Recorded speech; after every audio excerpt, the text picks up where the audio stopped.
మరొకసారి దేవాతి దేవుడు మనకిచ్చిన ఈ సమయాన్ని బట్టి మరొకసారి మన రెండు చేతులను పైకెత్తి గనుడైన యేసయ్య నామమును స్తుతిందా.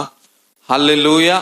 మరి ప్రాముఖ్యంగా ఈ యొక్క రాత్రి దేవుడు నాతో మాట్లాడతాడు అని మరి ఆశ కలిగిన వారు ఆయన సన్నిధానములో ప్రార్థన పూర్వకంగా ఉందాం, ప్రార్థనాత్మను కలిగి ఉందాం, యాక మనస్సు కలిగి ఉందాం, యాక తాత్పర్యము కలిగి ఉందాం. మనకు కావలసినటువంటి ప్రతి విధమైనటువంటి మాటను నిన్ను కృంగిపోకుండా, వేదనల పాలు కాకుండా, నలిగిపోకుండా, మరి లోకములో కొంతకాలము నువ్వు మరి వేదనతో ఉండకుండా ఆయన మాట ఖచ్చితముగా నిన్ను బలపరచేదై ఉన్నది.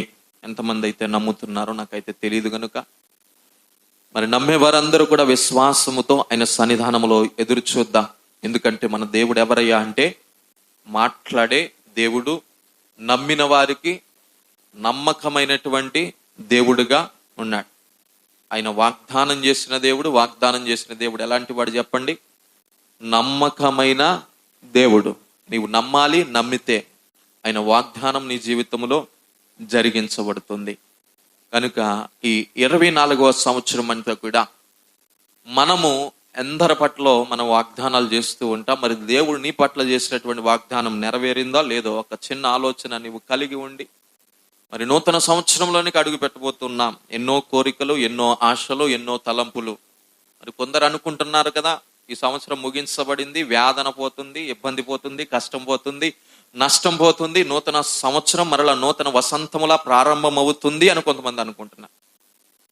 మరి అలా అవుతుందా? లేకపోతే ఎప్పుడు ఉన్నట్లుగానే అదే వేదన, అదే కన్నీరు, అదే దుఃఖము, అదే బాధ, అదే అప్పుల బాధలు మరలా నూతన సంవత్సరంలో కూడా మనం ఎదుర్కోబోతున్నామా? రోజులు మారుతున్నాయి, తరాలు మారుతున్నాయి, గంటల వ్యవధి కాలము గతించిపోతూ ఉంది. మార్పు ఎక్కడ కనబడతా ఉంది? ఆలోచించండి. కాబట్టి సంవత్సరాలు మారినా, దినాలు గడిచిపోయినా మన బ్రతుకు మారకపోతే ప్రయోజనము లేదు. నీవు అనుకోవచ్చు రోజు మారేటప్పుడు నూతన వసంతాన్ని తీసుకుని వస్తుందని. లేదు, బైబిల్ చెప్తున్నటువంటి విధానం నువ్వు అర్థం చేసుకోవాలి. మొట్టమొదటిగా నీ హృదయం మారాలి, నీ బ్రతుకు మారాలి, వాక్యము చేత కట్టబడాలి. వాక్యము చేత కట్టబడితే నిజంగా సంవత్సరములు జరుగుచుండగా దేవుని కార్యం ఏం చేయబడుతుంది? నూతన పరచబడుతుంది. భక్తుడు అంటాడు, అక్కడ చాలా చక్కటి విజ్ఞాపన చేస్తాడు దేవుని ఎదుటికి వెళ్ళి, అయ్యా మా యొక్క బ్రతుకులను మేము చూస్తే ఎటు చూసినా శాపమే, ఎటు చూసినా కన్నీరే, ఎటు చూసినా వేదనే, ఎటు చూసినా దుఃఖమే. మా బ్రతుకులు చూస్తే ఎక్కడ చూసినా కన్నీరే. నీవు కోపించుచునే ఏం చూపించాలంట? వాత్సల్యత చూపించాలంట. సంవత్సరములు జరుగుతుండగా దేవుని కార్యం ఏం చేయబడాలి? నూతన పరచబడాలి. ఇలా నూతన పరచబడాలి అంటే దినమునకు కాదు ప్రాముఖ్యత దేవుడిచ్చింది, ఆ దినమును ఉన్న మనకు దేవుడు చక్కటి ప్రాముఖ్యత ఇస్తా ఉన్నాడు. ఆ దినములో నడిపించబడుతున్నటువంటి మనకు దేవుడు చాలా ప్రాముఖ్యత ఇస్తున్నాడు. కనుక ఈ ప్రాముఖ్యమైనటువంటి పాత్రలు దేవునికి ప్రయోజనకరమైనటువంటి పాత్రలుగా మార్చివేయబడును గాక. ఆమేన్. దయచేసి పరిశుద్ధ గ్రంథాలు తెరచి పేతురు రాసినటువంటి మొదటి పత్రిక 2వ అధ్యాయము మొదటి నుండి కొన్ని వచనాలు. 2వ అధ్యాయము మొదటి నుండి కొన్ని వచనాలు ధ్యానించుకుందాం. ప్రభువు దయాళుడని మీరు రుచి చూచి ఉన్న ఎడల సమస్తమైన దుష్టత్వమును, సమస్తమైన కపటమును, వ్యాసధారణను, అసూయను, సమస్త దోషణ మాటలను మాని క్రొత్తగా జన్మించిన శిశువులను పోలిన వారై నిర్మలమైన వాక్యమును పాల వలన రక్షణ విషయములో ఎదుగు నిమిత్తము ఆ పాలను అపేక్షించుడి అన్నాడు. జాగ్రత్తగా ఈ మాటల మీద లక్ష్యం వచ్చుదా. చాలా చక్కటి విధానాలు ఇక్కడ రాయబడ్డాయి. మరి ఈ సంవత్సరం అంతా కూడా మనము తిరిగి చూస్తే ఎలా ఉంది మన జీవితం? నలుగురికి ప్రయోజనకరంగా ఉందా? దేవుడు మెచ్చుకునేటట్లుగా ఉందా? దైవ సేవకులకు ప్రీతికరంగా ఉందా? ఈ సంవత్సరం అంతా కూడా తిరిగి చూస్తే ఏముంది ఆలోచన చేద్దాం.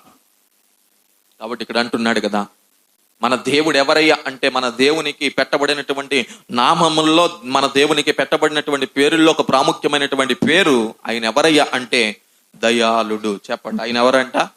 దయాళుడు.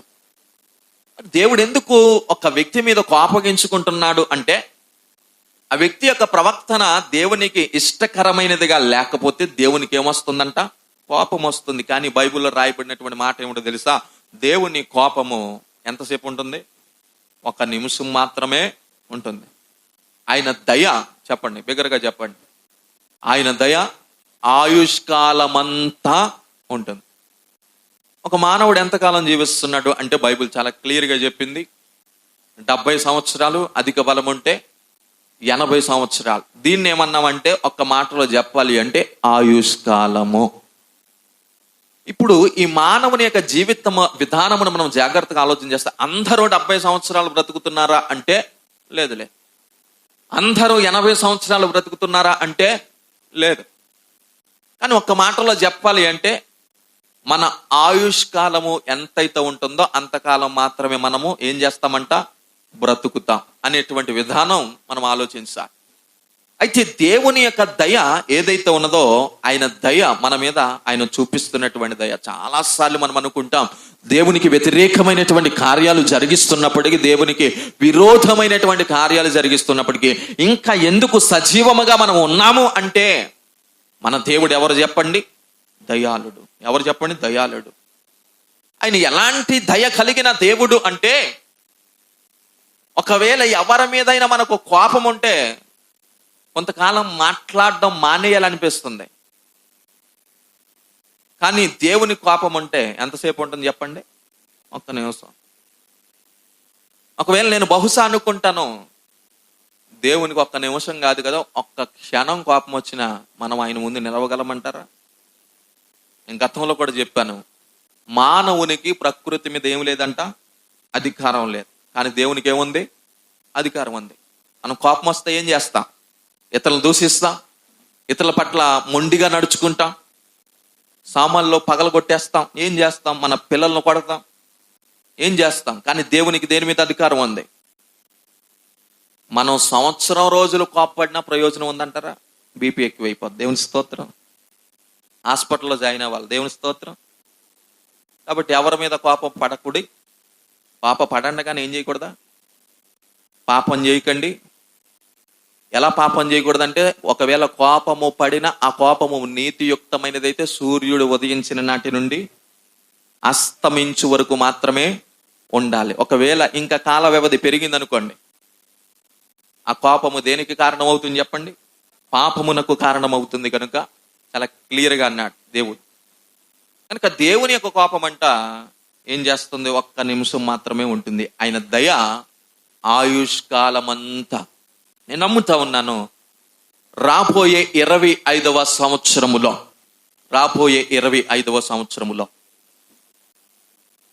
ఆయన దయ ఏ విధముగా ఆయుష్కాలం అంతా ఉండును అనేటువంటి వాగ్దానం చేయబడిందో, అలాంటి దయ మన మీద, మన కుటుంబముల మీద 2025వ సంవత్సరం మొదలుకొని మన మరణ అనంతరము మన మీద ఉండును గాక. ఆమేన్. బిగ్గరగా చెప్పండి హల్లెలూయా. కాబట్టి ఆలోచన చేద్దాం. ఇక్కడ అన్నాడు ఆయన దయాళుడని ఎలా తెలుసుకోవాలంట? రుచి చూచి. కళ్ళతో చూసేది వేరు, నాలుకతో చూసేది వేరు. జాగ్రత్తగా అర్థం చేసుకుందాం. ఏదైనా ఫుడ్ చూసేటప్పుడు చూడ్డానికి వినసొంపుగా ఉందనుకోండి, చాలా బాగుంటుందేమో అంటాం. బాగుందని చెప్పగలమా? ఏదైనా ఒక హోటల్కి వెళ్ళేటప్పుడు అక్కడ కొంత డెకరేషన్ చేస్తారు, ఫుడ్ అంతా చూసినప్పుడు చాలా బాగుంటుందేమో అనగలమా? బాగుంది, సూపర్ అని చెప్పగలమా? బాగుంటుందేమో, ఎందుకు ఇంకా తినలేదు, ఒకవేళ తింటే. ఇప్పుడు యేసు ప్రభువాన్ని చాలా మంది ఏమిటంటే, ఈయన ఎవరయ్యా అంటే మహానుభావుడు అని చెప్తున్నారంట. జాగ్రత్తగా అర్థం చేసుకుందాం. లోకంలో ఉన్న వారందరూ కూడా, మొన్నటికి నేను ఒక స్టేటస్ పెట్టుకుంటే నేను చూసా, పుట్టపర్తి సాయిబాబా గారు ఎంతమంది తెలుసు? పుట్టపర్తి జుట్టు ఇట్లా ఉంటది, ఆయన ఫోటోలు అక్కడక్కడ చూస్తుంటారు.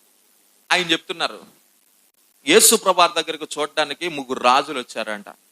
ఆయన సందేశం ఇస్తున్నాడు. ఈ యేసు ప్రభు ఎవరు అంటే సాక్షాత్తు దేవుడే కుమారునిగా ఈ భూమి మీదకి వచ్చాడు. దేవుడు పంపించిన ఒక మహానుభావుడు అని చెప్తున్నాడు. అంటే చాలా మంది ఒప్పుకున్నారు ఆయన గొప్పవాడని, మహానుభావుడని, మహోన్నతుడని. కానీ ఏం చూడలే చెప్పండి వాళ్ళు? రుచి చూడాల. రుచి చూస్తే ఒకవేళ ఆయన ఎలాంటి దయ చూపించాడో, ఆయన కరుణ ఎలాంటిదో, ఆయన ప్రేమ ఎలాంటిదో, మన కొరకు ఆయన చేసినటువంటి త్యాగం ఎలాంటిదో మానవులందరూ కూడా గ్రహించి ఖచ్చితంగా ఆయనే తన సొంత రక్షకునిగా అంగీకరించడానికి అవకాశం ఉంటుంది. కనుక దేవుణ్ణి మనము ఏం చేయాలి అంటే రుచి చూసి తెలుసుకోవాలి. అక్కడ చాలా క్లియర్గా అంటున్నాడు, అయితే రుచి చూసి తెలుసుకున్న వారు వారి యొక్క జీవిత విధానంలో విడిచిపెట్టవలసినవి ఉన్నాయి. ఈ 24వ సంవత్సరంలో మనం అందరము కూడా విడిచిపెట్టవలసినవి కొన్ని ఉన్నాయి. ఎంతమందికి తెలుసు? నూతన వసంతం రావాలంటే ఏం చేయాలా? పాతవి విడిచిపెట్టాలి. బైబిల్లో రాయబడింది కదా, ఇదిగో పాతవి గతించెను, సమస్తము క్రొత్తవి నూతనమాయను అనేటువంటి మాట మనం చదువుతున్నాం. మరి విడిచిపెట్టాలి. విడిచిపెడితేనే పాత ఇంటిని పడగడితేనే కొత్త ఇంటిని కట్టగలం. కాబట్టి ఆలోచన చేయండి, విడిచిపెట్టాల్సినవి ఉన్నాయి. ఒక క్రైస్తవునిగా క్రీస్తుని ఎరిగిన తర్వాత, క్రీస్తు అంటే నాకు తెలుసండి, ఆయన నేను రుచి చూసి తెలుసుకున్నానండి, ఆయన దయాళుడు అని చెప్తే సరిపోదంట. విడిచిపెట్టవలసినవి ఉన్నాయి. ఏమిటి అంటే ఈ 24వ సంవత్సరములు మన ఎదుటి నుండి మనం తొలగించుకోవలసినవి అన్నాడు అక్కడ. దుష్టత్వమును, సమస్తమైన కపటమును, వ్యాసధారణను, అసూయను, సమస్త దోషణ మాటలను మాని ఏం చేయాలా? వాటన్నిటిని. మొట్టమొదటిగా ఏమన్నాడు? దుష్టత్వము. రెండవదిగా ఏమన్నాడు? కపటము. మూడవదిగా వ్యాసధారణ. చాలాసార్లు యేసుప్రభువు వారు వేదనతో చెప్పి మరి తన ప్రజలను హెచ్చరించినటువంటి మాటల్లో ఈ మాట మీరు తరచుగా చదువుతూ ఉంటారు. వ్యాసదారులైన శాస్త్రులారా అన్నారు ఆయన. జాగ్రత్తగా ఆలోచన చేద్దాం. దేవునికి ఇష్టము లేనటువంటి క్రియ ఏదైనా ఉన్నది అంటే అది వ్యాసధారణ మాత్రమే. అంటే బయటకు కనబడేది ఒకటి, లోపలుండేది మరొకటి. పరిశుద్ధుల పరివారం వచ్చినప్పుడు బైబిల్ చెప్తా ఉంది, వారికి వందనములు చెయ్యండి, వారిని ప్రేమించండి, వారిని హత్తుకోండి. కానీ లోపలుండేది వేరు, కపటమైనటువంటి మాటలు. బ్రదర్ ప్రైజ్ లార్డ్ అంటాం, తర్వాత ఆ వ్యక్తి లేనప్పుడు ఏం మాట్లాడుకుంటున్నాం ఆలోచన చేయండి. వ్యాసధారణ. దేవుని సన్నిధానంలో ప్రార్థించే గుంపుగా కనబడతాం. తెల్లటి బట్టలేసి అందరికీ కూడా పరిశుద్ధుల పరివారముగా కనబడతాం.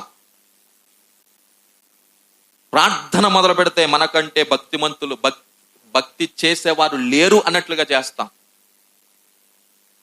కానీ ఏం చేశారు? వ్యాసధారణలో ఉండిపోయారు. బైబిల్ చాలా చక్కగా పోలుస్తూ ఉంది. గొర్రెలను గూర్చి మాట్లాడింది, తోడేళ్ళను గూర్చి మాట్లాడింది. చాలా మంది గొర్రె వేషం వేసుకున్నారంట, కానీ స్వభావం ఎలా ఉంది? తోడేలు వలె ఉంది. చెప్పండి, ఎలా ఉంది? తోడేలు వలె. వ్యాసధారణ విడిచిపెట్టమన్నాడు. ఈ క్రైస్తవ జీవితంలో దేవునికి ఇష్టము లేనటువంటి పాప క్రియ ఏదైనా ఉన్నది అంటే వ్యాసధారణ. ఆయన కోరుకునేది ఒక్కటేనండి, నిన్ను నీవుగా ఉండాలి. ఆయన కోరుకునేది ఏమిటో తెలుసా? ఆయన మార్చిన బ్రతుకు ఇతరులకు కనబడాలి. మార్చిన బ్రతుకు అనేక మందికి ఆశీర్వాదకరంగా ఉండాలి. గతంలో కూడా నేను చెప్పాను క్రిస్మస్ లో, ఆయన ఎవరు అంటే తేజోమయుడైన దేవుడు. చెప్పండి, ఎవరంట? తేజోమయుడైన దేవుడు.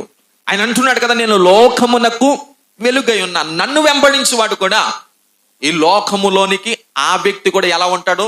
వెలుగు. ఎలాంటి వెలుగు అంటే అందరినీ వెలిగించే వెలుగుగా ఉంటాడు.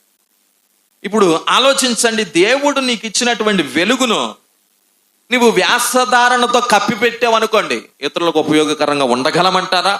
ఆయన ఎప్పుడు ఒకటే కోరుకుంటాడండి. ఆయన ఎప్పుడు కోరుకునేది ఒకటే, నిన్నుగా చూస్తున్నాడు ఆయన. నువ్వు నటించే నటన వద్దంట ఆయనకి. ఇతరులతో మంచిగా మనం ఉండాలి, లేకపోతే ఇతరులు మన గురించి మంచిగా చెప్పుకోవాలి, ఇది కాదు ఆయన కోరేది. ఒకానొక సమయంలో యేసు ప్రభువారు పేతురు గారి దగ్గరికి వచ్చారంట. మన పేతురు గారి దగ్గరికి కాదు, ఆ పేతురు గారి దగ్గరికి వచ్చారు. వచ్చిన తర్వాత అప్పుడు అక్కడ ప్రసంగించిన తర్వాత, ఏం బాబు ఇంత విచారంగా ఉన్నావని అడిగారంట. అడిగితే పాపం ఈయనే, ఎక్కడికి వెళ్ళారు సార్ మీరు, అదేం ఊరు, గొల్లపాలెం. పాపం గొల్లపాలెం వెళ్ళొచ్చిన తర్వాత ఎలాగా విచారంగా, పాపం ఏం పడకపోతే ఎలాంటి విచారమో అలాగా ఆయన కూడా విచారంగా ఉన్నారంట. విచారంగా ఉంటే ఏం నాయనా ఏమైందంటే, రాత్రంతా కూడా వలలేసాం కానీ ఒక్క చేపైనా పడలేదు నాయన అని దేవునితో, యేసు ప్రభువారితో మాట్లాడడం జరిగింది.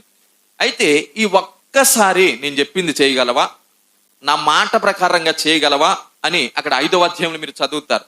ఏ పుస్తకం నేను చెప్పలేదు, ఎందుకంటే మీరు అంత సామర్థ్యులని నేను నమ్ముతున్నాను. దేవునికి మహిమ కలుగును గాక. కాబట్టి ఆలోచించండి. యేసయ్య చాలా క్లియర్గా అడిగాడు, ఆయన చాలా క్లియర్గా చెప్పాడు, డౌట్ లేకుండా. రాత్రి అంతా కూడా శ్రమపడ్డా. అంటే వీళ్ళు చేసిన వేట అంతా ఏం వేట? రాత్రి వేట. చెప్పండి, ఏం వేట? ఎక్కువ శాతం రాత్రి వల్ల వేసే వాడికి ఉందా లేదంటారా? ఏమో మాకైతే తెలియదు, కానీ బైబిల్లో అదే రాయబడింది. ఎక్కువ రాత్రి వేస్తారు. అమ్మో, ఇల్లే ఆటకెళ్ళినట్టు వీళ్ళు చెప్పేస్తున్నారు. అది సరే, వాళ్ళ భర్తలు చెప్పిన వాళ్ళు చెప్తున్నారు. సరే, రాత్రి ఏమి వేస్తారు? వాళ్ళు వేస్తారు. ఇప్పుడు వీళ్ళు బాగా పండిపోయారు. రోజు ఏటకెళ్ళడం, వల్లేయడం, చేపలు తెచ్చుకోవడం, అమ్ముకోవడం, బాగా పండిపోయారు. ఎందుకు? వీళ్ళు చేపల వాళ్ళు. కానీ యేసయ్య అతని యొక్క వంశాన్ని మనం ఆలోచన చేస్తే ఆయన ఒక వడ్రంగి వానిగా ఈ లోకానికి పరిచయం అయ్యారు. మీరు జాగ్రత్తగా ఆలోచించాలి. ఇప్పుడు చేపల గురించి ఎలా తెలుస్తుంది? ఈయన అంటాడు కదా, ఈ రాత్రి అంతా వలలు వేస్తే చేపలు పడకపోతే మనం పగటిపూట వేటాడదాం అన్నారు. ఆయన వేట అంతా కూడా ఎలాంటి వేట చెప్పండి? పగటిపూట వేట. కానీ చేపలకు వెళ్ళే వాళ్ళ వేట ఏ పూట వేట? రాత్రిపూట. ఇప్పుడు యేసయ్య వారి యొక్క బ్రతుకులు ఎలా మార్చాడు అంటే, యేసయ్య ఎలా వారి యొక్క బ్రతుకులను స్థిరపరిచారు అంటే, ఈ పగటి పూట ప్రారంభించినటువంటి వేట ఏమైందో తెలుసా? చేపల పట్టేటువంటి వేటగా ప్రారంభించి మనుష్యులను పట్టేటువంటి వేటగా మారిపోయిందంట. దేవునికి స్తోత్రం. కాబట్టి ఇది పగటిపూట వేట. రాత్రిపూట ఎవరెవరు తిరుగుతారు చెప్పంటారా? బైబిల్ చెప్తా ఉంది. దొంగలు తిరుగుతారంట, నరహంతకులు తిరుగుతారంట, వ్యభిచారులు తిరుగుతారంట. సొలొమోను గారు చాలా క్లియర్గా చెప్పారు. సామెతల్లో మీరు చదివితే ఒక్కొక్క విషయాన్ని చాలా క్లియర్గా రాసుకొచ్చారు. రాత్రిపూట జరిగే కొన్ని సంఘటనలు కూడా అక్కడ పట్టబయలు చేస్తారు. మీరు ఆలోచించండి. కాబట్టి మనము ఏ యొక్క సంబంధులము అంటే పగటి సంబంధులము. రాత్రి ఏమైపోయిందంట? గడిచిపోయింది. ఆలోచించండి. ఇప్పుడు యేసయ్య పగటి వేళ వేటను ప్రారంభించారు. ఇప్పుడు ఆయన అన్నాడు, నా మాట ప్రకారం ఏమేయాలా? వలలు వేయండి. ఇప్పుడు యేసయ్య సిగ్నల్ పంపించారు. ఎవరికి? చేపలకు పంపించాడు. చేపలు యేసయ్యతో మాట్లాడలా, కానీ సిగ్నల్ చాలు ఆయనకి. జాగ్రత్తగా ఆలోచన చేద్దాం. చిన్న సిగ్నల్ వెళ్ళింది. ఎవరికి? చిన్న మిస్డ్ కాల్, అంతే. మాట్లాడలేవు, ఆజ్ఞాపించడంలే. చిన్న మిస్డ్ కాల్ వెళ్ళింది. చేపలు వెంటనే వెళ్ళి వాళ్ళలో పెగిలిపోయాయంట. ఆలోచించండి రా మీరు. చేపలు లేవని రాత్రంతా వేదన పడ్డారు. చాలా ఇసుకుపోయిన తర్వాత మీరు అలాగే వింటున్నారు, కానీ 5వ అధ్యాయం అని చెప్పని తీయడానికి ప్రయత్నం చేశారా? ఉన్నాయి 4 సువార్తలు. ఆ 4 సువార్తల్లో యోహాను గారి సువార్త ఒకటి, మార్కు గారి సువార్త ఒకటి, లోకా గారి సువార్త ఒకటి, మత్తయి గారి సువార్త ఒకటి. ఇప్పుడు తీయండి మీరు త్వరగా. ఆ సందర్భాన్ని మనము చదవగలిగి 5 నుండి కొన్ని వచనాలు చదవండి. జన సమూహము దేవుని వాక్యము వినుచు ఆయన మీద పడుచుండగా ఆయన గెన్నేసరతు సరస్సు తీరమున నిలిచి ఆ సరస్సు తీరమునున్న 2 దోణెలను చూచెను. జాలర్లు వాటిలో నుండి దిగి తమ వలలు కడుగు కొనుచుండ్రి. ఆయన ఆ దోణిలో సీమోనుదైన ఒక దోణి ఎక్కే దరి నుండి కొంచెము త్రోయమని అతన్ని అడిగి కూర్చోండి. దోణిలో నుండి జన సమూహములకు బోధించుచుండెను. ఆయన బోధించుట చాలించిన తర్వాత, నీవు దోణిని లోతునకు నడిపించి చేపల పట్టుటకు మీ వలలు వేయుడని సీమోనుతో చెప్పగా, సీమోను ఏమంటున్నాడు? ఏలినవాడా, రాత్రంతయు మేము ప్రయాసపడితిమి గాని మాకేమీ దొరకలేదు, ఆయనను నీ మాట చప్పున వలలు వేతునని ఆయనతో చెప్పాను. జాగ్రత్తగా అర్థం చేసుకుందాం. వేషధారణ విడిచిపెట్టడం అంటే ఏమిటో తెలుసా? జాగ్రత్త, ఇక్కడ రాయబడింది. యేసు ప్రభువారు ఈ లోకములోనికి మానవ అవతారములో వచ్చిన తర్వాత ఆయన కొంతమంది శిష్యుల్ని ఏర్పరచుకున్నారు, పరిచర్య ప్రారంభించారు. 30వ సంవత్సరంలో పరిచర్య ప్రారంభించారు. ఈ ప్రారంభంలో కొంతమందిని మార్చే విధానం కనబడతా ఉంది. ఇక్కడ అర్థం చేసుకుందాం. దేవుడు ఎందుకు ఏదైనా ఒక గొప్ప కార్యం చేసినా, ఏదైనా ఒక స్వస్థత కార్యం చేసినా ఎందుకొరకు చేశారు అనేటువంటి విధానం కూడా మనకు తెలియాలండి. ఆయన చేసిన ప్రతి కార్యం వెనక ఒక వ్యక్తి యొక్క మారు మనసు దాగుని ఉంది. ఎంతమందికి అర్థం అవుతా ఉన్నాయి ఈ మాటలు? ఈరోజు చాలా మంది అద్భుతాలు చేస్తున్నారు. ఎలాంటి అద్భుతాలు తెలుసా? మీకు జుట్టు ఊడిపోతే మేము ప్రార్థన చేస్తే ఏమొస్తుంది? మారు మనస్సు లేదు. ఏం రావాలా? జుట్టు రావాలి. నేను ప్రార్థన చేస్తే కొబ్బరికాయ రాలిపోతాయి, సించలకలు పోతున్నాయంట. ఇలాంటి సాక్ష్యాలు కూడా వింటున్నాం. ప్రార్థన చేస్తే ఆ సించలకలంట ఇంట్లో చాలా గందరగోళంగా గోల పెట్టేసి విసిగించేస్తున్నాయంట. 10 రూపాయలు ఎలకల ముందు కొనుక్కొని ఎడితే ఒక్క ఎలకన్నా బతికితుందా? ఈమె ప్రార్థన చేసిందంట. ప్రార్థన చేస్తే దేవుడు పిల్లుల్ని పంపించాడంటే, ఇంకా నయం సింహాన్ని పంపించి ఈవిని తినేమని చెప్పలే. దీనివల్ల ఎవరికైనా ప్రయోజనం ఉందా? మీరు ఒక్కొక్క చాప్టర్ ఒక్కొక్క వచనం చదవండి. యేసు ప్రభు వారు ఎవరిని బాగు చేసినా అక్కడ ఒక్క వ్యక్తి అయినా మారు మనసు పొందారు. ఒక్క వ్యక్తి కాదంట. లాజరు చనిపోయిన తర్వాత వీళ్ళందరూ కంగారు పడ్డారు, కానీ యేసయ్య కంగారు పడలా. ఎందుకో తెలుసా? ఈ లాజరు ఒక్కడు చనిపోయి మళ్ళా బ్రతకడం ద్వారా ఆ గ్రామమంతా పట్టబడింది. గ్రామం అంతా కాదంట, గ్రామం పక్కన ఉన్న గ్రామాలంతటికి కూడా చనిపోయిన లాజరు మేమే చూసామన్నారంట. ఆ కార్యక్రమం అంతా మేమే చేసాం, పాల్గొన్నాం, సమాధిలో పెట్టాం. ఇంచుమించుగా 4 రోజులు గడిచిపోయింది. దీనికి మేమే సాక్ష్యం అన్నారంట. ఇప్పుడు తిరిగి లేచిన తర్వాత ఈయనే గొప్ప దేవుడు కాదని చెప్పగలరంటారా? ఆలోచించండి. చెప్పలేరు. ఎందుకు? ప్రయోజనకరమైనటువంటి కార్యం అది. మరి 10 రూపాయలు ఎలకల ముందు దేవుడికి ఇచ్చాడు కదా.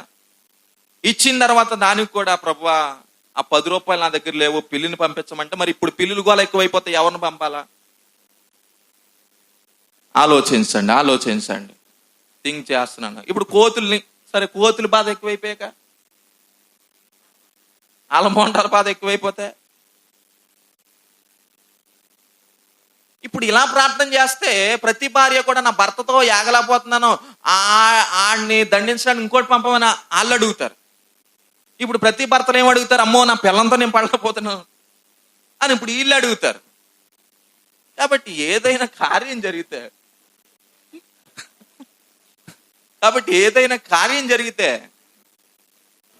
వచ్చేసారు. ఇప్పుడు మీరు చాలా వీడియోస్ వచ్చేసాయి. మీకు మగుడు నచ్చలేదు అనుకోండి, ఎవరిని తీసుకొచ్చుకోవాలా? రోబో. ఎందుకు? రోబో అంటే కూర్చోమంటే కూర్చుంటది, నించోమంటే, మరి భర్త అలా కాదు కదా, పాలు పడుతుంది. కాబట్టి రోబోని పెళ్లి చేసుకుంటున్నారు. తర్వాత పిల్లలు కూడా అయ్యే కంటాయి. అమ్మా పిల్లలు కూడా అయ్యే కంటాయి. అప్పుడు ఈ మొగాలు కనిపిస్తుంది కదా, ఈ పురుషులు కనిపిస్తుంది కదా. ఇంకా ఈ ఆడవాళ్ళతో మనకు పని ఏంటి? గిన్నెలతో ఉంటుంది, బట్టలు ఉతుకుతుంది, కూర వండుతుంది, అన్నం వండుతుంది, అన్నీ చేసేస్తుంది. చివరికి పిల్లలు కూడా కనేస్తుంది. ఇంక వీళ్ళతో పని ఏంటంటే మనకు ఏటకు కూడా వచ్చేస్తాయి అవి. అంటే అంత టెక్నాలజీ అభివృద్ధి పొందుతూ ఉంది అని జాగ్రత్తగా ఆలోచించండి. యేసయ్య ఏ అద్భుతము చేసినా నలుగురికి ఉపయోగపడేది, నలుగురు జీవితంలో గొప్ప ఆశీర్వాదాన్ని తీసుకొని వచ్చేది. ఈరోజు ప్రయోజనము లేనటువంటి కార్యముల కొరకు ఎదురు చూస్తున్న వారు చాలా మంది ఉన్నారండి. నేను అంటున్నాను, ఏదైనా ప్రార్థన జరుగుతూ ఉన్నప్పుడు ఏ వ్యక్తి అయినా ప్రార్థన చేస్తే ఆ పాస్టర్ గారు ప్రార్థన చేయగానే 100 మంది అక్కడికక్కడే పడిపోయారండి, కింద అలా పడిపోయారండి. పడిపోయి మరలా లేస్తారు. ప్రయోజనం ఉందా? గురుడివాడు చూపు పొందాడా? మగవాడు మాట్లాడా? ప్రయోజనం ఏముంది? కానీ యేసయ్య చేసినటువంటి కార్యాలు. ఇప్పుడు ఇక్కడ జాగ్రత్తగా ఆలోచించండి. యేసు ప్రభు వారు ఆ వ్యక్తి చాలా వేదన పడిపోతున్నాడు. ఆయనకున్న సమస్య ఒకటే. ఒకవేళ చరిత్రలో ఈ విధంగా రాయబడి, నేను చదివాను, కొన్ని బుక్స్ చదివాను, పేతురు గారు దాని మీద కొన్ని మూవీస్ కూడా తీశారు, చాలా క్లియర్గా రాయబడ్డాయి. పేతురు గారికి చాలా అప్పుల సమస్యలు ఉన్నాయంట. ఏమున్నాయి? చాలా అప్పుల సమస్యలు ఉన్నాయంట. చాలా వేదన పడిపోతున్నాడు. ఏం చేయాలి? వేటకు వెళుతున్నాడు, సమృద్ధిలే, వ్యాపారం అంతా కూడా చాలా ఆర్థిక పరంగా నలిగిపోయిన తర్వాత యేసయ్య వచ్చారు. ఎవరి దగ్గరికి? పేతురు గారి దగ్గరికి వచ్చారు. పేతురు గారి దగ్గరికి వచ్చిన తర్వాత ఆయనకున్న సమస్య ఒక్కటే. ఇప్పుడు వచ్చిన వెంటనే, పేతురు నీవు నన్ను వెంబడించు అంటే వెంబడించగలడా? లేదు. వెంబడించాలి అంటే ఏం మారాలి? మనస్సు మారాలి. దీనిని ఏమంటున్నామంటే మారు మనస్సు, అంటే మరో మనస్సు. నైతిక విలువలను తెలుసుకోవాలి. అనాగరికతలో నుండి నాగరికతలోనికి రావాలి. జ్ఞానం అంటే మరొక ఆలోచన, మరొక విధానము. చాలా మందితో మనం అంటూ ఉంటాం, నూతన సంవత్సరం రాబోతుంది, ఏం పొందావు? మారు మనస్సు పొందావా? దీనికి అర్థం ఏమిటో తెలుసా? చాలా వరకు మనకు తెలియదు. మారు మనసు అంటే బాప్తిసం అనుకుంటాం. కాదు. అక్కడ యోహాను గారు బాప్తిసం ఇచ్చారు. దేని నిమిత్తం ఇచ్చారు? దేని నిమిత్తము? మారు మనస్సు నిమిత్తం. తర్వాత యేసయ్య వచ్చిన తర్వాత ఆయన మరణ అనంతరము, ఆయన చనిపోతున్నటువంటి దినాలలో, చివరి దినాల్లో ఆయన మాట్లాడిన మాట, తండ్రి యొక్క కుమారుని యొక్క పరిశుద్ధాత్మ నామములో బాప్తిస్మం ఇయ్యండి అన్నారు. ఇది ఆత్మకు సంబంధించినటువంటి బాప్తిస్మం అయి ఉంటుంది. ఒక వ్యక్తి పరలోకమునకు చేరాలి అంటే ఈ బాప్తిస్మం ద్వారా తప్ప దేని ద్వారా చేరలేరు అనేటువంటి విధానం కూడా అక్కడ తెలియచేయబడుతుంది. కానీ దీనికంటే ముందుగానే బాప్తిస్మం పొందారు. యోహాను గారి ద్వారా ఆయన అన్నారు కదా, సర్ప సంతానమా అన్నారు. ఏమన్నారు? సర్ప సంతానమా, మారు మనస్సు నిమిత్తము బాప్తిసం పొందాలి. దేని నిమిత్తం? మారు మనస్సు నిమిత్తం. కానీ యేసు ప్రభువు పరిచర్య ప్రారంభించిన తర్వాత, కొన్ని దినాలు అయిన తర్వాత, యేసయ్య ద్వారా ప్రారంభమైన బాప్తిస్మం ఏమిటో తెలుసా? మారు మనస్సు వచ్చిన తర్వాత జరిగేటువంటి బాప్తిస్మం. జాగ్రత్తగా అర్థం చేసుకుందాం. బ్రతుకు మారడానికి ప్రారంభించినటువంటి బాప్తిస్మం ఏమో యోహాను ఇచ్చిన బాప్తిస్మము. బ్రతుకు మారుతుంది, బ్రతుకు మారింది, మా బ్రతుకు దేవునికి అంకితమని చెప్పేది యేసు ప్రభువు ప్రారంభించిన బాప్తిస్మం. అర్థం చేసుకుందాం. కాబట్టి ఈ వ్యక్తిని యేసయ్య పట్టుకోవాలనుకున్నాడు. పట్టుకోవాలంటే ఆయనకున్న సమస్య ఏమిటి చెప్పండి? చేపలో పడకపోవడమే సమస్య. ఇప్పుడు అన్నాడు, అయ్యా రాత్రి అంతా కూడా ఏం వేసాం? వలలు వేసాం. రాత్రి పడలేని చేపలు పగల పడడం అంటే నేను చూడలేదు అన్నట్టుగా ఖచ్చితంగా చెప్పారు ఆయన. కానీ నీవు ఒక మాట చెప్పావు. అంతకు ముందే ఆయన బోధ విన్నాడు. ఇదే మొదటిసారి యేసు ప్రభువుని కలుసుకోవడం, ఇదే మొదటిసారి యేసయ్యతో మాట్లాడడం, ఇదే మొదటిసారి యేసయ్యను చూడడం. కానీ దానికి ముందే అదే పడవలో యేసయ్య మాట్లాడారు. ఆయన బోధన విధానంలో ఈయనకు అర్థమైంది, ఈయన ద్వారా ఏదో జరగబోతుంది అని నమ్మి ఆయన అన్నాడు, ఆయనను నీ మాట చప్పున నేను ఏమేస్తాను? వలలు వేస్తాను. ఇప్పుడు అర్థం చేసుకుందాం. ఈయనకి ఎందుకు చేపలు పడాలి అంటే, చేపలు పడితే అమ్ముకుంటాడు, ఆర్థిక పరంగా బలపరచబడతాడు, కొంత జీవనోపాధి ఉంటుంది, అప్పులు తీర్చుకోవచ్చు. ఇది ఇక్కడ జరిగేటువంటి ఉద్దేశం. అయితే యేసయ్య ఎందుకు వచ్చారు? మనుష్యులను పట్టే జాలరుగా చేయడానికి. కానీ ఇక్కడ జరుగుతున్నటువంటి సిచ్యువేషన్ ఏమిటండి? అక్కడతో ఈ సమస్య తీరిపోవాలి. ఇక మీదట ఆయనకు అప్పు అనేటువంటి సమస్య ఉండకూడదు. వలలో పికిలిపోయినంతగా. ఇప్పుడు మీకు ఎప్పుడైనా చేపలు ఎక్కువైపోయి అనుకోండి, మీకు జాయింట్లు ఉంటాయి. ఏం జాయింట్లు? కోడి జాయింట్ కాదు. ఏం జాయింట్లు? వేరే బోటు జాయింట్ ఉంటుంది. ఆ 2 బోట్లు నిండిపోయాయి. ఏం చేస్తారు? ఇప్పుడు ఇంకోని జాయింట్ చేసుకుంటారు. అది నిండిపోతే ఇంకోండి. ఇప్పుడు ఈ పేతురు గారు యాకోబు గారు రెండ్రా అని పిలిచారంట. వచ్చారు, అంతా అయిపోయింది, చేపలు పట్టుకున్నారు. పట్టుకున్న తర్వాత ఇప్పుడు పేతురు గారు ఏమనాలి? యేసయ్య దగ్గరికి వచ్చి, యేసయ్యా నా సమస్య తీర్చావు నాయనా, చాలా థ్యాంక్స్ నాయనా, నీకు దశమ భాగం ఇస్తాను నాయనా, నీకు కానుక పెడతాను నాయనా, ఈ రోజు రాత్రికి మీటింగ్కి వచ్చే నాయనా అని చెప్పాలి. ఎందుకు? ఇప్పుడు ఈయన అంటాడు, ఆ చేపలు కాదు నాయన నాకు కావాల్సింది, ఇన్ని చేపలు పడ్డాయి, ఇవన్నీ కూడా నా సొంత ప్రయత్నం వల్ల పడినవి కాదు. ఇక్కడ ఏం జరిగిందంటే నీ వాక్కుల నుండి ఒక శక్తి వెలువడింది. ఆ వాక్కు చేపలను పట్టివ్వడం కాదు, నా హృదయాన్ని నీకు పట్టించింది అన్నాడు. చప్పట్లు కూడా దేవుని నామమున మహిమపరచుదాం. నా హృదయాన్ని నీకు పట్టించింది. ఎలా పట్టించిందో తెలుసా? ఆయన వెంటనే అంటాడు, నేను పాపాత్ముడను అని ఒప్పుకున్నాడు. చూడండి, 8వ వచనం చదవండి. సీమోను పేతురు అది చూచి యేసు మోకాళ్ళ ఎదుట సాగిలపడి, ప్రభువా నన్ను విడిచిపొమ్ము, నేను పాపాత్ముడనని చెప్పాను. చూడండి ఎలా ఒప్పుకుంటున్నాడండి. ఈ పాపాత్ముడితో పరిశుద్ధుడైన దేవుడు ఉండగలడా అనేటువంటి ఒక ఆలోచన వచ్చింది. కానీ ఆయన వెంటనే అంటున్నాడు, అయ్యా నన్ను విడిచిపో. కానీ యేసయ్య అంటున్నాడు, నిన్ను విడిచిపోవడానికి రాలేదు, నేను ఎందుకు వచ్చాను? నిన్ను పట్టుకొని అనేక మందిని పట్టుకోవడానికి వచ్చాను. దేవునికి మహిమ కలుగును గాక. ఎంత చక్కటి ఆధిక్యత. వేషధారణ విడిచిపెట్టడం అంటే ఏమిటో తెలుసా? ఇదేనండి, అర్థం చేసుకుందా. మనల్ని మనంగా ఒప్పుకోవాలి.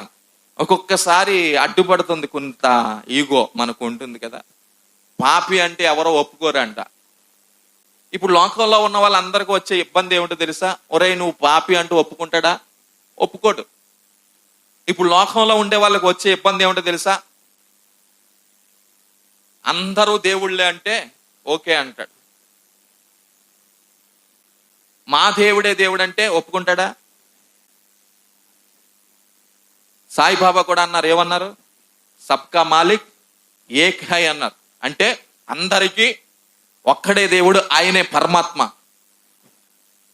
ఈ ఆత్మలు ఆ పరమాత్మములో ఏమవ్వాలా? మమేకమయ్యాలంట. జాగ్రత్తగా ఆలోచించండి. కాబట్టి ప్రజలందరికీ వచ్చే ఇబ్బంది ఏమిటంటే, ఆయన మహానుభావుడంటూ ఒప్పుకున్నారు, ఆయన గనుడంటూ ఒప్పుకున్నారు, ఆయన పరిశుద్ధుడంటూ ఒప్పుకున్నారు, నీతిమంతుడంటూ ఒప్పుకున్నారు. కానీ నేనే మార్గం అంటే ఒప్పుకోవట్లా, నేనే సత్యం అంటే ఒప్పుకోవట్లా, నేనే జీవం అంటే ఒప్పుకోవట్లా.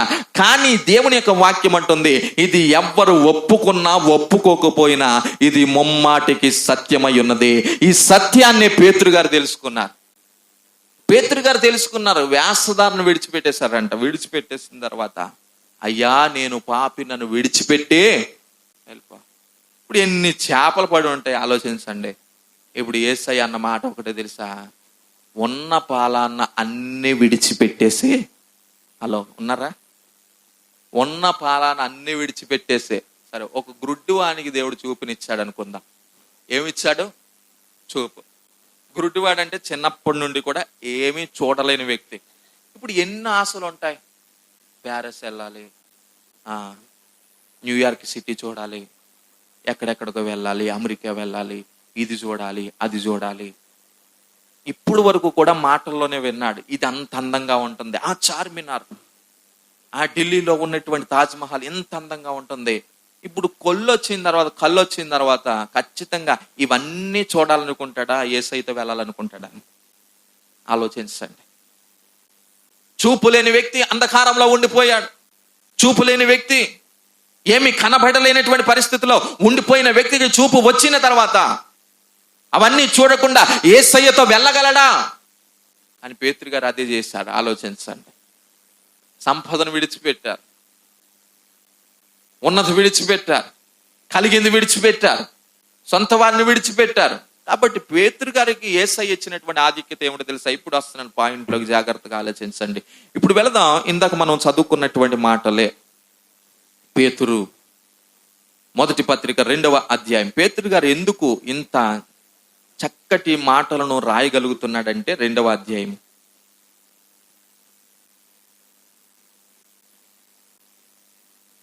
వ్యాసధారణ, అసూయ, సమస్త దోషణ మాటలను మాని క్రొత్తగా జన్మించిన శిశువులను పోలిన వారై నిర్మలమైన వాక్యమును పాల వలన రక్షణ విషయంలో ఎదుగు నిమిత్తము ఆ పాలను అపేక్షించడు. ఒక్క మాటలో చెప్పాడు, ఇక్కడ వాక్యమనే పాల చేత మీరు తృప్తిపరచబడాలి. దేని చేత పెరగాలి చెప్పండి?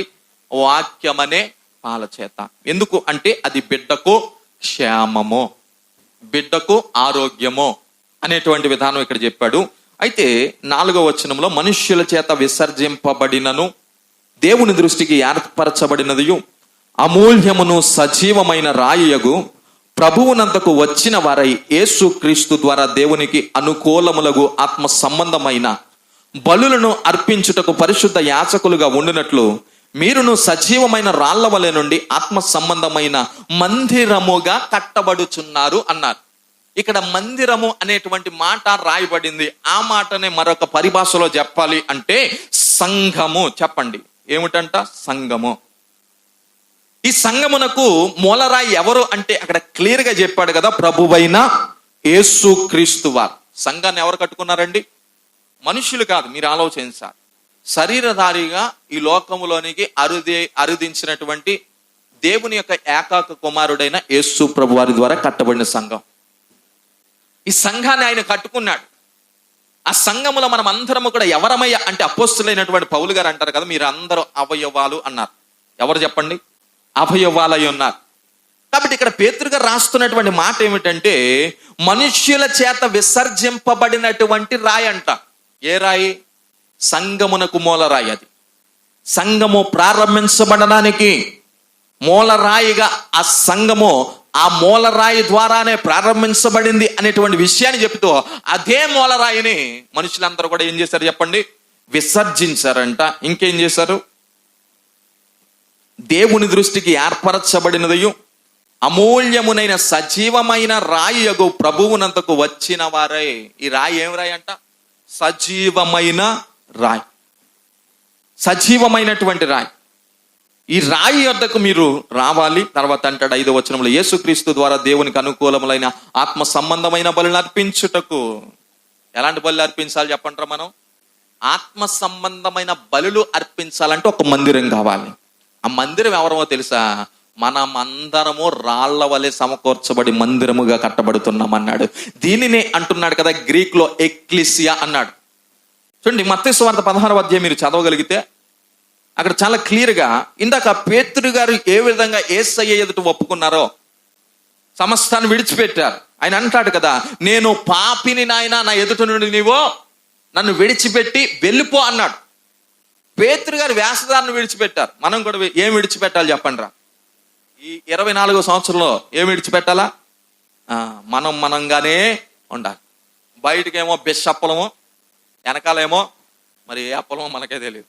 నేను స్తోత్రం. ఇప్పుడు చాలా మంది పాస్టర్ గారు బిషప్ అని వేయకపోతే కోపం వచ్చేస్తుందంట. ఏమేయాలి వీళ్ళకి? బిషప్ అని వేయాలంట. బిషప్ అంటే అర్థం ఏమిటో తెలుసా? అర్థం ఏమిటో తెలుసా? అభిషేకించబడిన వారు, అధ్యక్షుడు, ఇలాంటి కొన్ని మాటలు. రెవరెండ్ వేయాలా, బిషప్ వేయాలా, పోప్ వేయాలా, భయంకరుడు, ఇలాంటి పదాలన్నీ వేయాలి. కానీ బైబిల్ చెప్తా ఉంది ప్రతి దైవ సేవకుడు, సంఘమును కాచే ప్రతి దైవ సేవకుడు బిషప్పే. నమ్మకం లేదా? ఒకసారి అపోస్తుల కార్యాలు చూడండి. ఈ 16వ అధ్యాయం అలాగే ఉంచి ప్రతి వ్యక్తి కూడా ఎవరైతే క్రీస్తు యొక్క సంఘమును మరి సంరక్షిస్తారో, ఎవరైతే క్రీస్తు యొక్క సంఘమును కాపాడుతారో, ఎవరైతే క్రీస్తు తన స్వరక్తమిచ్చి సంపాదించిన సంఘమును కాపాడి ఎవరైతే ఆ సంఘము పట్ల బాధ్యతను తీసుకుంటారో వారందరూ కూడా ఎవరు అంటే అధ్యక్షులు అనేటువంటి మాట మనము చదువుతాం. ఎవరైనా మాట మీకు దొరికితే తీయండి. దేవుడు తన స్వరక్తం ఇచ్చి సంపాదించిన సంఘం.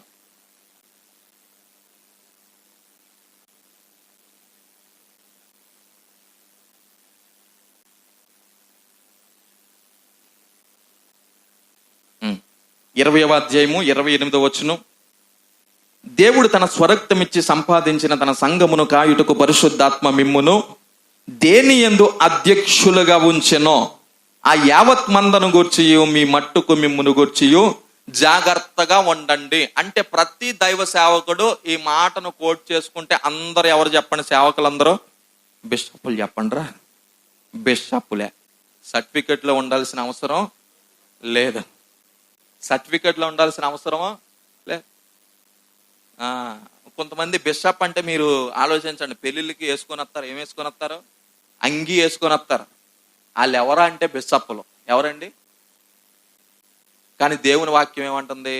మందను కాచేవారు అందరూ ఎవరు చెప్పండి? బిషప్లే. ఎందుకు? అధ్యక్షులు. దేవునికి మహిమ కలుగును గాక. ఇప్పుడు వెళదాం మనము దేవుని యొక్క వాక్యంలోనికి. చివరిగా ఈ మాటలు నేను చెప్పి మరి ముగించాలని ఇష్టపడతా ఉన్నాను. మత్తయి సువార్త 16వ అధ్యాయం అక్కడ పేతురు గారు దీనికంటే ముందు రాయబడినటువంటి మాటలు ఇందాక మనం చదివాం కదా, మనం అందరం మందిరం వలె కట్టబడాలంట. మరి దీనికి మూలరాయి ఎవరు అంటే మనుషుల చేత విసర్జింపబడినటువంటి ప్రభువైన యేసు క్రీస్తు వారు. ఆయన ప్రారంభించారు. ఈ మందిరం ఎప్పటి వరకు కట్టబడుతుంది, ఈ సంఘం ఎప్పటి వరకు కట్టబడుతుంది అంటే మరలా యేసు ప్రభువు రెండవ రాకడలో ఈ భూమి మీదకు వచ్చేంత వరకు కూడా ఈ సంఘము కట్టబడుతూనే ఉంటుంది. సంఘం ఎలా ప్రారంభించబడింది ఆలోచన చేద్దాం.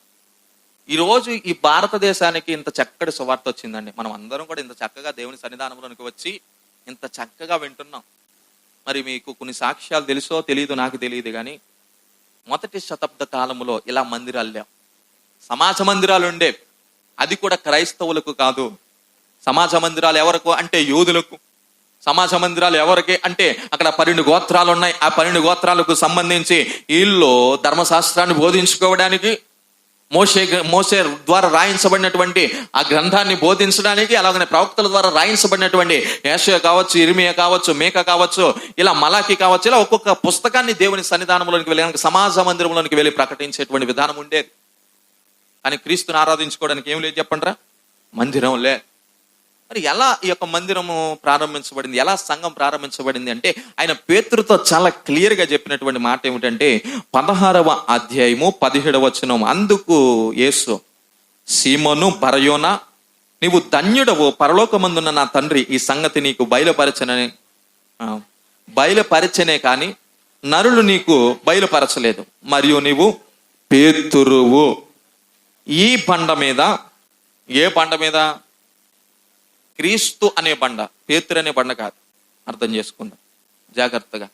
పేతురు అనే బండ మీద కట్టలా యేసయ్య. ఏ బండ మీద కట్టారు? క్రీస్తు అనే బండ మీద. క్రీస్తు అనే బండ మీద. మన ఇల్లు కట్టబడితే ఎక్కడ కట్టబడాలి? క్రీస్తు అనే బండ మీద.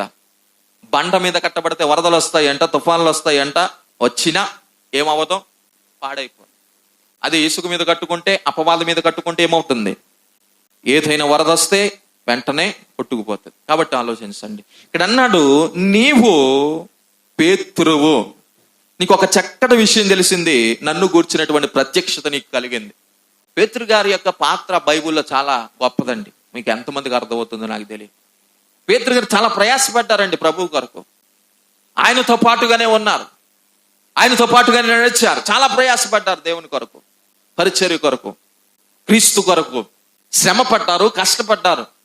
తర్వాత సమస్తాన్ని కూడా నష్టంగా కూడా ఆయన ఎంచుకొని ముందు కొనసాగిపోతున్నారు. ఇప్పుడు పేతురుతో నా ప్రభువు చెప్పిన చాలా చక్కటి మాట. ఇప్పుడు కూడా మీరు కేరళ రాష్ట్రంలోనికి వెళ్తే అక్కడ మొట్టమొదటిగా యేసుప్రభు వారి యొక్క శిష్యుడైనటువంటి ఎవరు అడిగి పెట్టారా? తోమ. అలాగనే పేతురు గారి యొక్క టెంపుల్స్ కూడా ఉంటాయి. మీరు జాగ్రత్తగా ఆలోచించండి. అంటే శిష్యులందరికంటే గొప్ప ప్రాముఖ్యమైనటువంటి పాత్ర వహించింది ఎవరు చెప్పండి? పేతురు గారు. పెద్ద తలకాయ ఇది. ఏం తలకాయ? పెద్ద తలకాయ. గురువు గారు అన్నమాట. అంటే ఈ శిష్యులందరికీ కూడా ఏదైనా సలహా చెప్పాలంటే ఎవరి ద్వారా చెప్పాలా? ముందుగా పేతురు గారి ద్వారానే. ఎందుకు వచ్చిన తలపాటు ఏంటో తెలుసా? యేసయ్య ఎక్కగా మొట్టమొదటిగా పేతురు గారు బోటు ఎక్కారు. దేవుని స్తోత్రం. పేతురు గారు బోటు ఎక్కారు. కాబట్టి ఇప్పుడు ప్రాధాన్యత అంతా కూడా పేతురు గారికి ఎందుకు వచ్చిందంటే, పేతురు గారు అందరిలాంటి సామాన్యమైన వ్యక్తి కాదు, అందరికంటే మొండోడు, చాలా గట్టోడు, యేసయ్య కొరకు పరుగులు తీసిన వాడు. ఏమంటే రేపు చచ్చిపోతామంటే గొరకబెట్టి నిద్రపోయినండి ఏమనాలా? మీరు ఆలోచించండి. ఎంత మొండోడు అంటారు. మరి ఇలాంటి వాడిని యేసయ్య విడిచిపెడతారా? కాబట్టి యేసయ్యకు తెలుసు మొండిగా ఎవరైనా నిలబడాలి. ఇప్పుడు 100 మంది వచ్చారు, మా బలం చూడు, మా బలం చూడు, మా బలం చూడు అన్నారంట. కానీ పేతురు ఒక్కడ వచ్చి కత్తి పట్టుకొని నిలబడితే 100 మంది ఏం చేయగలరా? ఇప్పుడు పేతురు ధైర్యం ఏంటో తెలుసా? నాకు ఉన్న ధైర్యం ఏంటో తెలుసా? నా కత్తే. మీరు 100 మంది వస్తారు కానీ మీరు కత్తి చేత పట్టుకోలేదు. ఇప్పుడు యేసయ్య పేతురులో చూసింది ఏమిటో తెలుసు? తెగింపు చూశాడు, ఆ ధైర్యాన్ని చూశాడు. ఇలాంటోడు సంఘ స్థాపన కొరకు ఉపయోగపడతాడు. నేను అంటున్నానండి, శ్రమలో కానీ, ఇబ్బందులో కానీ, కష్టంలో కానీ యేసయ్య కొరకు నిలవబడ్డావా, దేవుడు నిన్ను విడిచిపెట్టాడు, అంచులంచులకు దీవించబోతున్నాడు. చెప్పలు కూడా దేవుని నామాన్ని మహిమపరచండి. నువ్వు విడిచిపెట్టి నువ్వు అనుకుంటావు, కానీ తెగింపు ఉండాలి దేవుని కోసం. చిన్న సమస్య వస్తే యేసయ్యను విడిచిపెట్టేస్తే ప్రయోజనం. పేతురు గారి యొక్క ఆ పరిస్థితి ఎందుకు సంఘాన్ని, ఇక్కడ ఎక్లీసియా అనేటువంటి మాట రాయబడింది గ్రీక్ లో. సంఘము చాలా క్లియర్ గా చక్కటి మాట అన్నాడు అక్కడ. పాతాళ ద్వారములు, చెప్పండి, దాని ఎదుట, మాట చదవండి మీరు, 18వ వచనం. పాతాళ లోక ద్వారములు దాని ఎదుట నిలవ నేరవని నేను నీతో చెప్పుచున్నాను. ఇప్పుడు మన అందరి ప్రయాస ఏమిటి అంటే, అక్కడ లాజరు అబ్రహాము యొక్క రొమ్మున ఆనుకున్నప్పుడు ధనవంతుడు అనేటువంటి వ్యక్తి పాతాళంలో ఏం పడుతున్నాడో, వేదన పడుతున్నాడు. ఆయన అంటున్నాడు, అయ్యా ఈ వేదన నేను తట్టుకోలేకపోతున్నాను. లాజరు యొక్క చినికి నేలు నుండి వచ్చేటువంటి ఒక చిన్న చుక్క నా నోటిలో పడితే నా నాలుక ఏమవుతుందన్నాడు, చల్లారుతుంది. ఇప్పుడు మన అందరి ప్రయాస ఏమిటో తెలుసా, ఆ పాతాళమును తప్పించుకోవాలని. మనం పడే ప్రయాస ఏమిటో తెలుసండి. మనమే కాదండి, ఈ లోకంలో ఏ మతమైనా బోధించేది ఏమిటో తెలుసా, నరకం ఉంది, స్వర్గం ఉంది అని చెప్తా ఉంది. నరకం నుండి తప్పించబడాలని బోధిస్తా ఉంది. ఇప్పుడు మన ప్రయాస ఏమిటంటే పాతాళము నుండి తప్పించబడాలి. నేను గతంలో కూడా చెప్పాను, ఖగోళ శాస్త్రవేత్తలు మరి ఈ భూమిని చాలా లోతుగా త్రవ్వారంట. త్రవ్విన తర్వాత, గుంట వేసిన తర్వాత, కొన్ని లక్షల కోట్ల కిందకు వెళ్ళిన తర్వాత అక్కడ కొన్ని శబ్దాలు వినబడుతున్నాయంట, అరుపులు వినబడుతున్నాయంట, వేదన వినబడుతుందంట, ఎవరో బాధతో విలపిస్తున్నటువంటి శబ్దాలు వినబడుతున్నాయంట. బైబిల్ ముందుగానే చెప్పింది, ఒక అగాధం ఉన్నది, ఒక పాతాళం ఉన్నది, అది వేదనకరమైనది అని ముందుగానే బోధించింది. మరి దాన్ని తప్పించుకోవడానికి మనం ప్రయాసపడుతున్నాం. దాన్ని తప్పించుకోవాలంటే ఖచ్చితముగా క్రీస్తు ఎక్లీసియా అనేటువంటి సంఘములోనికి మనం అందరం అడుగు పెట్టాలి. ఆ సంఘాన్ని ప్రారంభించడానికే మొట్టమొదటిగా యేసయ్య ఎవరిని పట్టుకున్నారో, పేతురుని పట్టుకున్నారు. ఇప్పుడు పేతురు గారు పరిశుద్ధాత్మ చేత నింపబడిన తర్వాత మొట్టమొదటిగా ప్రసంగించగానే 3,000 మంది అదే ఎక్లీసియా అనేటువంటి సంఘములోనికి చేర్చబడ్డారు. తర్వాత రెండవ ప్రసంగంలోనికి ఇంచుమించుగా 5,000 మంది సొలొమోను మండపం దగ్గర ఆయన ప్రసంగిస్తున్నారు. మొట్టమొదటి ప్రసంగం మేడగది మీద చేశారంట. మేడగది మీద నుండి ఆ కింద ఉన్నటువంటి బిడ్డలందరికీ కూడా తెలియజేసినటువంటి పరిస్థితులు. 3,000 మంది సంఘం ఎలా విస్తరించిందో చెప్తున్నాను. రాజకీయ పరిస్థితులు చూస్తే అంతగా బాగాలేదు. రోమా ప్రభుత్వం అధికారం చేస్తా ఉంది. మతపరంగా చూస్తే క్రైస్తవ్యాన్ని ఈ లోకములో అంతగా వారు ప్రకటించడానికి వీలు లేనటువంటి పరిస్థితి. ఆర్థిక పరంగా చాలా నలిగిపోయారండి యూదులు. ఆర్థిక పరంగా చాలా అణిగిపోయారు. బానిసలుగా 90% బానిసలుగా బ్రతికేవారంట. గ్రీకు భాష వాడుకలో ఉండేది. ఇలాంటి కాల పరిస్థితుల్లో సంఘము ప్రారంభించబడింది. అది కూడా ఎలా విస్తరించింది అంటే, లెక్కకు మించి సమాజ మందిరాలు లేవు, గృహాలే ఆరాధన మందిరాలు అయిపోయాయి. ప్రతి ఇల్లు కూడా ఒక మందిరం అయిపోయిందంట. ప్రతి హృదయం కూడా దేవుడు నివసించే ఆలయం అయిపోయిందంట. ఈరోజు అలాంటి విధానం మనలో ఉంటే ఖచ్చితంగా క్రీస్తు సంఘము ఇంకా వ్యాపించదంటారా? ఆలోచన చేద్దాం. అదే విధానం మనలో ఉంటే ఇంకా క్రీస్తు యొక్క సంఘాన్ని మనం విస్తరింపజేయలేమంటారా? కాబట్టి అదే భారముతో కొనసాగుదాం. వ్యాసదాన్ని విడిచిపెడదాం, దుష్టత్వాన్ని విడిచిపెడదాం, మానుకుందాం. నూతన సంవత్సరంలోనికి వెళ్ళిపోతూ ఉన్నాం. మనము నూతనమైనటువంటి ఆలోచనలతో ముందుకు వెళ్ళాలి. ఖచ్చితంగా నా దేవుడు నీకు సహాయం చేస్తాడు. అదే సంఘములో చేర్చబడిన మనము, రుచి చూసిన మనము, దయాళుడైనటువంటి మన దేవుని మనం కలిగి ఉన్న మనము అనేక మందికి ఆ దేవుని మనం రుచి చూపించాలి. ఏం చేయాలా? ఎక్కడైనా హోటల్లో మంచి బిర్యానీ తింటే వదిలేస్తామా? ఎంతమంది చెప్తాం? మరలా వచ్చేసరికి ఆయన తీసుకుని వెళ్తామా? తీసుకెళ్ళమా? ఖచ్చితంగా ఏదో కాకినాడలో మంచి రెస్టారెంట్లోకి వెళ్ళి బిర్యానీ తిన్నావురా, ఇప్పుడు నీ ఫ్రెండ్తో మరలా వచ్చే రోజో లేకపోతే వచ్చే వారంలోనే వెళ్ళావు, మరలా అదే హోటల్కి తీసుకెళ్లకుండా విడిచిపెడతావా? బిల్లు ఎవరు కట్టినా ఖచ్చితంగా ఆ హోటల్లో అడుగు పెట్టాల్సిందే. ఎందుకు? రుచి. ఇప్పుడు నువ్వు తెలుసుకున్న రుచి నూతన సంవత్సరంలో ఎంతమంది చూపిస్తావు? అలా ఉన్నారా? నువ్వు పొందిన బాప్తిసం నీవంటావు, బాప్తిసం తీసేసుకుంటావా? ఎన్ని బాధలు అనుకున్నావు? శ్రమలు వచ్చేస్తాయి, ఇబ్బందులు వచ్చేస్తాయి. బాప్తిసం అప్పుడు వద్దులే అమ్మా, ఇంకా కొంచెం ఎదుగుతావు కదా నువ్వు. వీళ్ళు కొంతమంది ఏం చేస్తున్నారు? పెళ్లి చేసేసుకుంటావా? సంసారాన్ని సంద్రాన్నైనా ఎదచ్చు కానీ ఈడేం చేస్తాడు? ఈ జ్వరంతో, ఈ బాధతో ఇన్ని మాటలు విన్నవాడికి పెళ్లి చేసుకోవాలనిపిస్తుందా? అనిపిస్తుంది? చెప్పండి మీకు. ఆడు 30 సంవత్సరాలు అయిపోద్ది, 40 సంవత్సరాలు అయిపోద్ది, ఏకాక అయిపోతాడు. పెళ్లిని గురించి బైబుల్ ఎంత స్వీట్గా చెప్తే అది ఒక మధురమైన బంధం అని చెప్పింది. దైవ సేవకులు కూడా చెప్పారు మరి పరమగీతాల్లో నుండి. ప్రియురాలు ఇలాంటి కొన్ని విషయాలు. మరి ఇంత చక్కటి వరణ్ ఇచ్చిన తర్వాత సంఘంతో పోల్చబడితే వివాహమును గురించి అంత చక్కటి విషయాలు చెప్తే, కానీ మనం ఏం చెప్తాం? పెళ్లి చేసేసుకుంటావా? వాళ్ళు భయపెట్టేస్తాం. ఇప్పుడు బాప్తిసం తీసుకున్న వాళ్ళు కూడా మనం ఏం చేస్తున్నాం? భయపెట్టేస్తున్నావు. మారు మనసు అంటే భయపెట్టేస్తున్నావు. శ్రమలు వచ్చేస్తున్నాయి అంటున్నావు, నువ్వు నిలబడలేవంటున్నావు, నీ వల్ల కాదంటున్నావు, నువ్వు రేపు మాపు చచ్చిపోతావు, ఎందుకురా నరకానికి పోరా అని మనమే నెట్టేస్తున్నావు. కాబట్టి ఆలోచన చేయండి. వీలైతే కొంతమందిని అగ్నిలో నుండి, యోధా పత్రికలో, నేను మధ్యలోనే ఆగిపోయాను, ఇంకా వెళతాను తర్వాత, ఇప్పుడు కాదులేండి, యోధా పత్రిక ప్రారంభం చేస్తాం, ఇంకా ముగింపు అవ్వలేదు. కొందరిని అగ్నిలో నుండి ఎలాగైతే బలవంతంగా లాగుతామో, చేయి పట్టుకొని నా క్రీస్తులోనికి ఏం చేయాలా? లాగాలి. ఈ తీర్మానాన్ని మనం అందరం చేసుకోవాలి.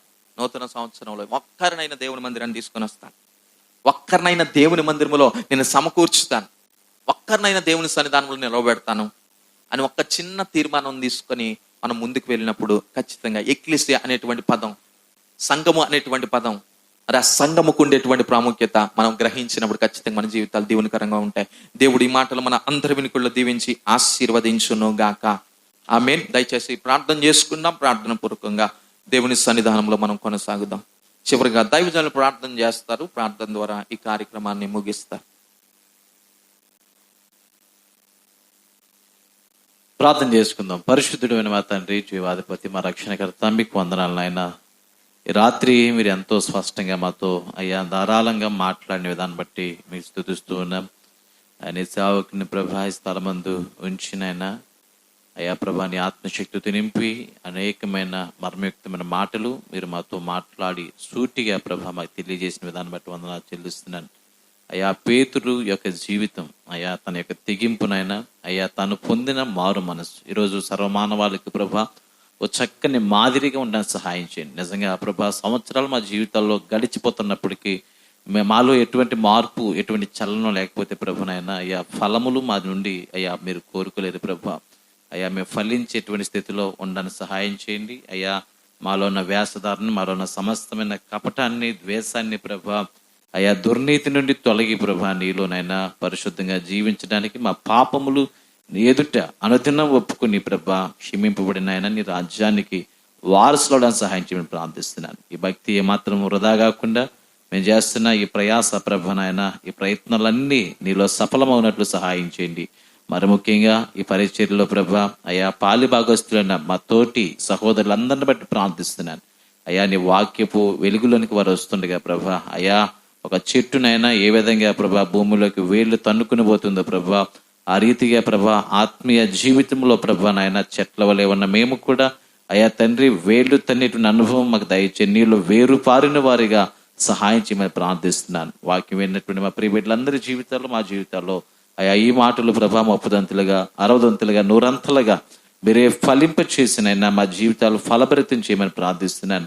అయ్యా తండ్రి ఈ చివరి శనివారం నాయన ఈ నెలలో ప్రభా మేము అయ్యా సజీవులుగా నాయన తండ్రి ఈ 52వ శనివారం ప్రభా నీ సన్నిధిలో ఈ సంవత్సరాంతపు చివరి అయ్యా తండ్రి శనివారపు ఆరాధనలో అయ్యా మేమందరం ఉండడానికి సహాయం చేశారు. ఎంతో కొంతమంది ప్రభా మరి రాలేని పరిస్థితుల్లో ఉన్న వారు క్షమించండి ప్రభా. మాకు ఇచ్చిన ఈ ధన్యకరమైన సమయాన్ని బట్టి నేను స్తుతిస్తూ గణపరుస్తూ ఉన్నాను. ఆయన నీ కృపను బట్టి ప్రభా మా ఎదుటి ప్రభా మరి కొన్ని దినాలు మాత్రమే అయ్యా 2-3 రోజులు అయ్యా తను మరలా నాయన ప్రభా మరి నూతనమైన సంవత్సరాన్ని మా కొరకు సిద్ధపరిచిన అనేకమైన శ్రేయస్కరమైన ఆశీర్వాదాలతో ప్రభా మీరు మమ్మల్ని ఎదుర్కోబోతున్నారు ప్రభా. అయ్యా మేము కూడా అయ్యా తండ్రి మీకు ఎదురు అయ్యా నిలిచిన